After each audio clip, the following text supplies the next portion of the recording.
നമ്മളിപ്പോൾ റെഡി ആയി സ്കൂളിൽ പോകാൻ നിൽക്കുകയാണ്. അതിൻ്റെ ഇടയിലാണ് ഇവന്മാരെ കണ്ടത്. നമുക്ക് കണ്ടോ കോഴികൾ 2 എണ്ണം. കണ്ടോ ഒരെണ്ണത് അവിടെ എത്തിയിട്ടുണ്ട്. അവിടെ സീനായി. നമുക്കതിനെ ഓടിച്ചു വിടാം.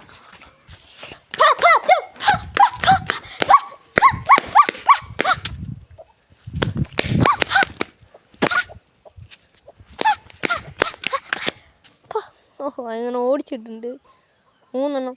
ഇനി ബിന്ദുശേഷിയുടെ വീട്ടിൽ പോ. ചാക്കോച്ചൻ്റെ ആണ് ഇപ്പോൾ ഇത്. അച്ഛൻ നടന്ന് വരുന്നുണ്ട്. അച്ഛേ, നമ്മുടെ വീട്ടിൽ 3 കോഴി വന്നു. ചാക്കോച്ചാൻ്റെ വീട്ടിൽ നിന്ന്. അപ്പം അപ്പയുടെ ചോറെല്ലാം എടുത്ത് തിന്നായിരുന്നു. വീഡിയോ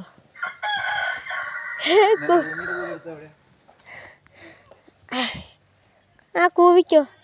രാവിലെ 9 മണിയായിട്ടാണ് കൂവുന്നത്. വെറൈറ്റി കോഴിയില്ലേ. അപ്പോൾ അടുത്ത ബൈ.